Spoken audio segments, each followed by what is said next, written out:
Good day everyone! My name is John Axel Orencia, your third WeKO KOICA supporter from the Philippines. And I will discuss the Sustainable Development Goals.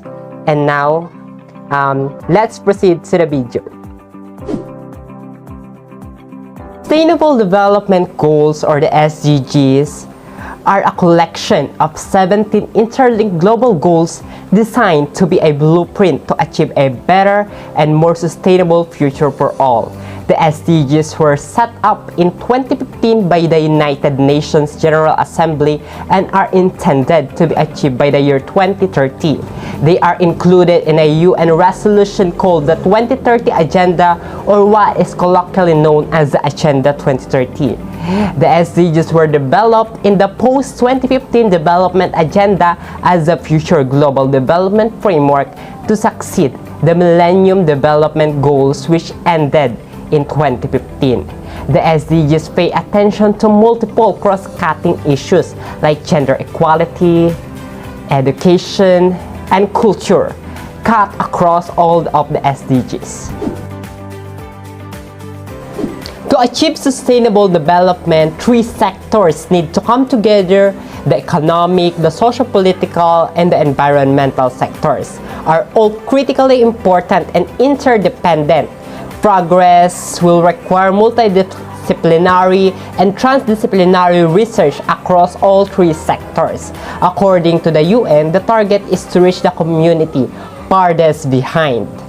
Commitments should be transformed into effective actions, requiring a correct perception of target populations. Data or information must address all vulnerable groups such as children, elderly folks, persons with disabilities, refugees, indigenous peoples, migrants, and internally displaced persons. Number one is the people. We are determined to end poverty and hunger in all their forms and dimensions, and to ensure that all human beings can fulfill their potential in dignity and equality, and in a healthy environment. Number two is the planet. We are determined to protect the planet from degradation, including through sustainable consumption and production, sustainably managing its natural resources, and taking urgent action on climate change so that it can support the needs of the present and the future generations. Number three is the prosperity. We are determined to ensure that all human beings can enjoy prosperous and fulfilling lives, and that economic, social, and technological progress occurs in harmony with nature. And number four is the peace. We are determined to foster peaceful, just, and inclusive societies which are free from fear and violence. There can be no sustainable development without peace, and no peace without sustainable development. And number five is a partnership. We are determined to mobilize the means required to implement this agenda through a revitalized global partnership for sustainable development based on a spirit of strengthened global solidarity, focused in particular on the needs of the poorest and most vulnerable, and with the participation of all countries, all stakeholders, and all people. Implementations of SDGs started worldwide in 2016. This process can also be called localizing the SDGs. Individual people, universities, governments, institutions, and organizations of all kinds are working separately but one or more goals at the same time. Individuals, governments must translate the goals into national legislation, develop a plan of action, and establish their own budget.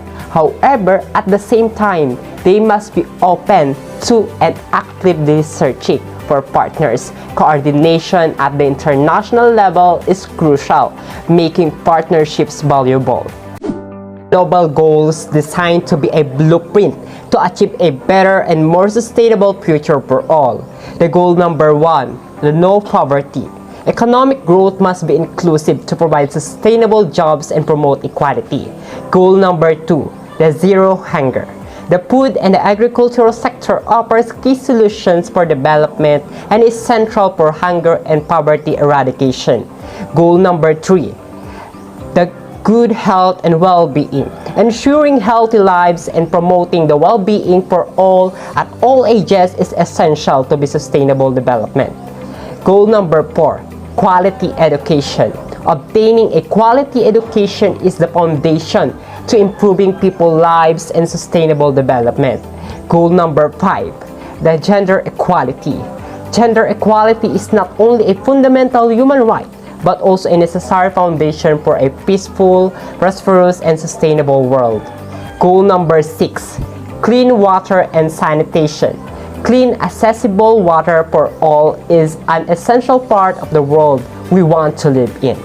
Goal number 7, the affordable and clean energy. Energy is central to nearly every major challenges and opportunity. Goal number 8, the decent work and economic growth. Sustainable economic growth will require societies to create the conditions that allow people to have quality jobs. Goal number 9, the industry innovations and infrastructure.